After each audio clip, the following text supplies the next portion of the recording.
चलिए देखते हैं, अर्जुन कुमार जी का सवाल है कि एक जमीन पे हम 3 पीढ़ी से रह रहे हैं। एक जमीन है, 3 पीढ़ी से रहकर एक इस जमीन का कागज नहीं है। कुछ वर्ष पहले हमारे पट्टेदार ने सियाई से मिलकर जमीन का कागज बना लिया है। अब पट्टेदार ने इस जमीन के बदला का जमीन जो है मांग रहा है, तो इस पर हम कौन सा कदम उठा सकते हैं।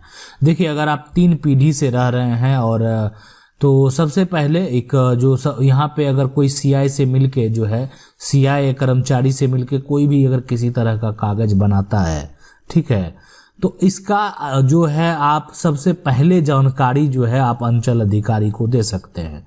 अब है कि बहुत सारा कागज मान लेते हैं, क्या होता है कि अंचल अधिकारी उस चीज़ों को नहीं जानते हैं, ठीक है। मन में ऐसा नहीं कि हम अंचल अधिकारी के पास जाएंगे तो हमको न्याय नहीं मिलेगा। बहुत क्या होता है कि जब ऐसा टाइम आता है कि अंचल अधिकारी का ट्रांसफ़र होने वाला होता है, अब वो का ट्रांसफ़र होने वाला होता है, अब वो आज जाने वाले हैं, ठीक है, तो बहुत ऐसे काम होते हैं कि तुरंत जो है मतलब एक तरह से गलत तरीके से वो कर दिए जाते हैं। ऐसा बहुत ऐसा मामला जो है देखने को मिलता है जो कि गलत है, नहीं होना चाहिए। तो उसमें कहीं ना कहीं जो है अधिकारी का कोई गलती नहीं होता है, और इसमें अगर ऐसा कोई करते हैं तो उसका जो जानकारी है आप अंचल अधिकारी को जरूर दीजिए। अब अगर मान लेते हैं वो आपका सुनवाई नहीं करते हैं इस मामले में, कोई गलत तरीके से कागज बना लिया है और आपके दखल में है, आपके कब्जे में है, और इस बात के लिए आप जो है स्पष्ट करेंगे, तो इसके लिए आप जो है फिर ऊपर जाएंगे। ऊपर लेवल में कहाँ जाएंगे उसके लिए, तो इसके लिए आप या तो DCLR कोर्ट में जाएंगे, नहीं तो SDM के पास जाएंगे फिलहाल, ठीक है। तो जहां आप जा सकते हैं दोनों जगह आप जो है इसके लिए आवेदन कर सकते हैं उसके खिलाफ कि वो कागज जो है वो गलत तरीके से बनाया गया है, और ठीक है द्वारा मिल के बनाया गया है तो क्या हुआ, लेकिन आप उसके लिए प्रक्रिया जो लेवल जो अधिकारी हैं फिलहाल आप इसके ऊपर जो आपका बात को सुनेंगे आप वहां जा सकते हैं। और ऐसा बहुत होता है कि कर्मचारी और CI के द्वारा गलत तरीके से कागज बनाया जाता है, लेकिन उस पर भी जब आप प्रक्रिया करेंगे, आपके वकील के थ्रू अगर आप प्रक्रिया करेंगे तो जरूर निर्णय मिलेगा, ठीक है। एक वकील भी आपको जरूर रख लेना चाहिए।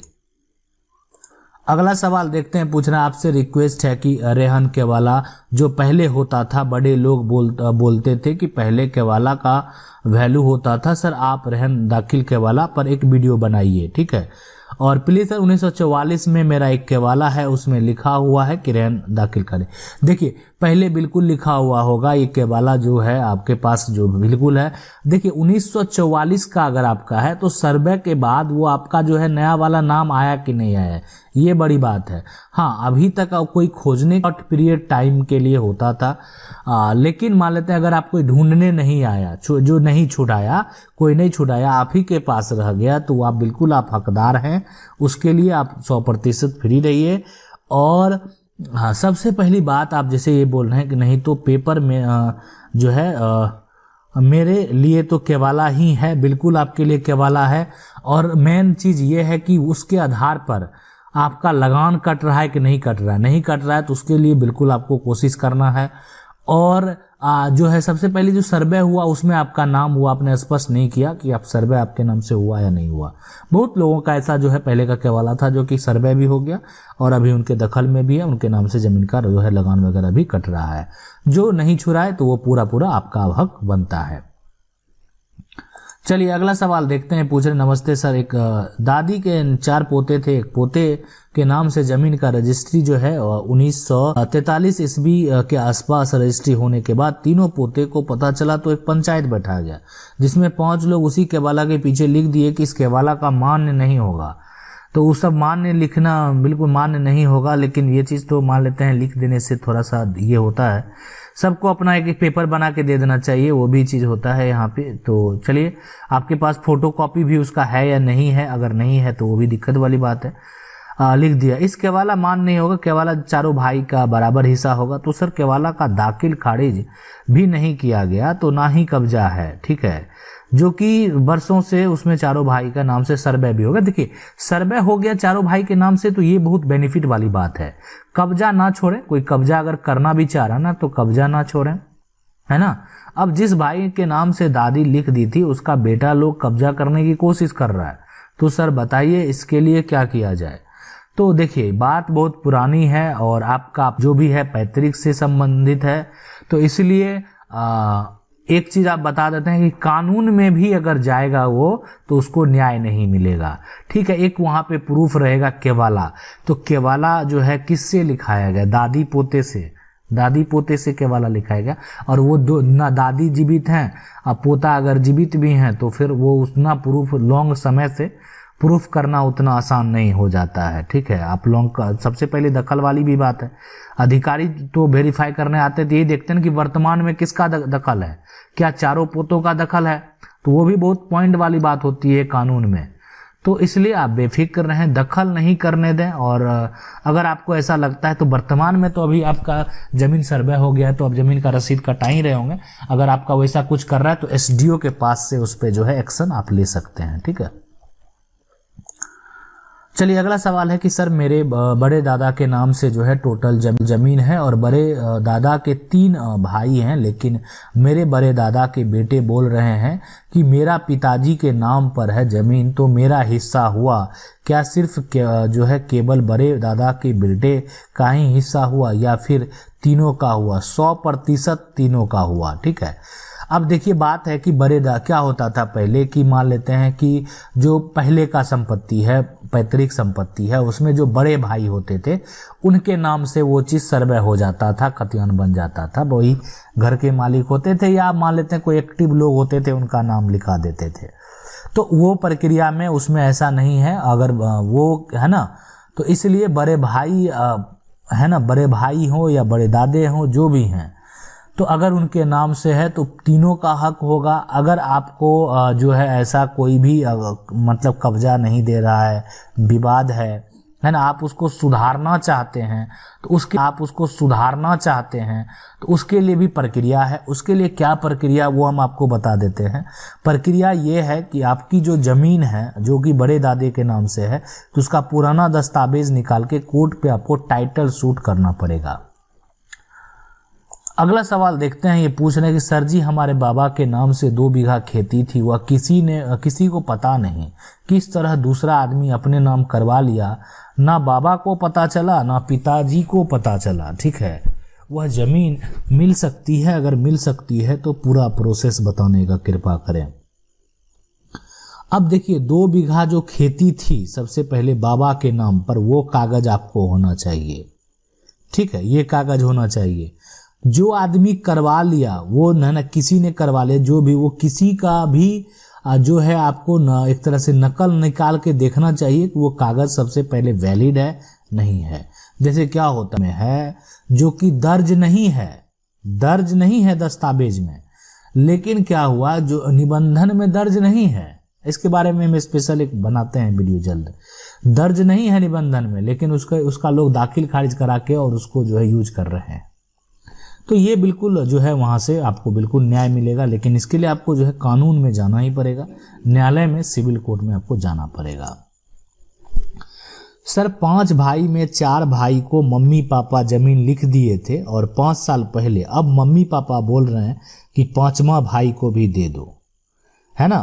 तो 5 भाई में से 4 भाई को अगर मम्मी पापा जमीन 5 साल पहले जो है एक तरह से लिख भी दिए और अब बोल रहे हैं दे दो, 5वां भाई को भी दे दो, जिससे 2 भाई तैयार नहीं है, तो क्या किया जाए? दूसरी जगह जमीन नहीं है, दोनों अभी जिंदा हैं मम्मी पापा, तो मम्मी पापा अगर देना चाहेंगे फिर तो अगर ये मामला कानून में जाता है तो बिल्कुल जो है वो हो जाएगा उनका। ऐसा नहीं है कि देना पड़ेगा कि मतलब है। देखिए एक चीज़ होता है कि 5 भाई हैं और मतलब जो है 5 को अगर हक नहीं मिला, एक अगर कानून में जाएगा और मम्मी पापा भी अगर फेवर ही कर देंगे, सबसे पहले जब ये डिपेंड करता है कि पैतृक है क्या, पैतृक है अब वो वंश जो है सही है या नहीं है, आदमी वो सही है या नहीं है, लेकिन संपत्ति पैतृक है तो वो हकदार है, अगर उसका जन्म हुआ है तो वो प्रॉपर्टी का हकदार है। तो इसलिए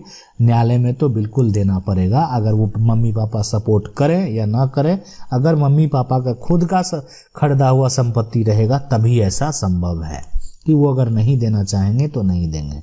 चलिए अगला सवाल देखते हैं। ये पूछ रहे हैं कि सर मेरा क्या मेरा जमीन हमको मिल सकता है? और सर मेरा दादाजी के नाम से 1958 के पहले जब पुराना जमाबंदी खतियान में 10 बीघा जमीन है और 1958 के बाद ये जमीन जो है सभी जो है चक लगानी और सरकारी हो गई।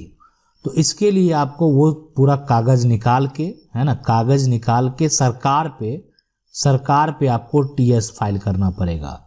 टीएस जो होगा वो सरकार पे होगा, जो भी सरकार है, जहाँ की भी सरकार है।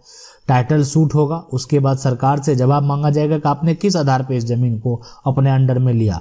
अगर उनको लगेगा कि गलती के द्वारा हुआ है, देखा जाएगा रिकॉर्ड को, तो फिर बिल्कुल आपका जो है वो वहाँ पे सुधार हो जाएगा और आपके अंडर में वो चीज़ आ जाएगा। अगला सवाल पूछ रहे हैं कि हमारा मकान हमारी दादी के नाम पे है और हमारे पापा एक्सपायर हो गए हैं और मेरे जो कजन है चाचा मेरे कागज रखकर बैठे ओरिजिनल और दादी का हाथ का अंगूठा लगवा लिया, है ना, अंगूठा लगवा लिया, तो क्या वह जमीन अपने नाम करवा सकते हैं? क्या लेकिन जमीन अभी भी हमारी दादी के नाम पे है, तो क्या करें? कागज निकलवा सकते हैं? अगर हाँ तो कैसे मिलेंगे ओरिजिनल कागज? देखिए, अगर मान लेते हैं दादी के नाम पे सबसे पहले क्या है, खतियान है ना, खतियान है या रजिस्ट्री वाला कागज है ना, ये दोनों में से कोई एक ही होगा। खतियान होगा तो ये तो आसानी से आप निकलवा सकते हैं।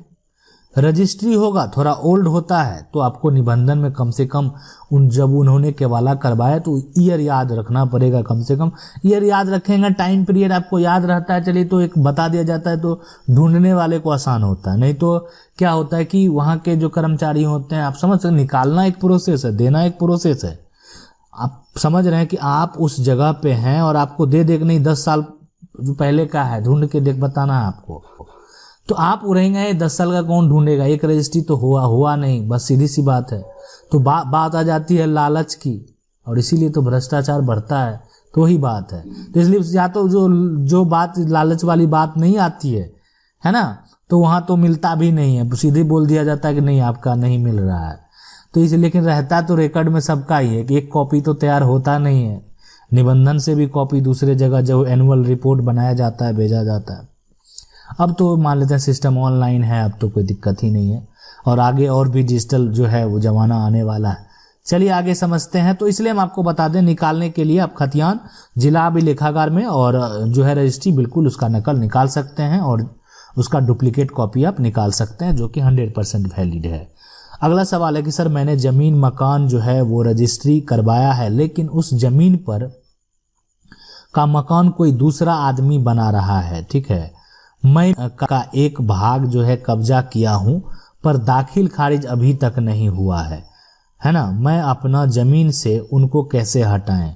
देखिए, अगर मान लेते हैं कि आपने जमीन का रजिस्ट्री करवाया है और मकान कोई दूसरा आदमी बना रहा है और मैं भी उस जमीन में अगर हैं एक भाग कब्जा किए हुए हैं, तो आपने जमीन तो खरीदा है, सीधी सी बात है ना। तो सबसे पहला काम तो सीओ के पास इसके लिए ही आवेदन करें कि आपने ज़मीन खरीदा और आपको जो है पोजीशन नहीं दिया जा रहा, और इसके लिए जो है सरकारी अमीन से नापी करा के, जो कि आपका केवाला में पूरा प्रोसेस होगा, करा के उसको खाली कराया जाए। तो ये बिल्कुल जो करंट मामला अगर होता है तो उस पर एक्शन जो है लिया जाता है। और अगर एक बात तो ये हो गई कि ये काम तभी आप कर सकते हैं जब ज़मीन का दाखिल खारिज हो।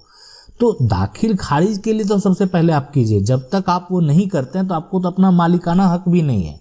तो सबसे पहला काम दाखिल खारिज, और इसके लिए ही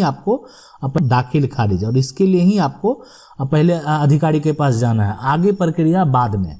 अगर आप लोगों का भी ऐसा कुछ क्वेश्चन है, आप हमें कमेंट करके पूछ सकते हैं। हम कोशिश करेंगे वीडियो के माध्यम से आपके सवाल का जवाब देने का प्रयास करेंगे। अगर आपको वीडियो अच्छा लगा, वीडियो को लाइक जरूर कर दीजिएगा। चैनल को अगर पहली बार देख रहे हैं, सब्सक्राइब करके जो बेल आइकन है उसको जरूर दबा लीजिएगा। मिलते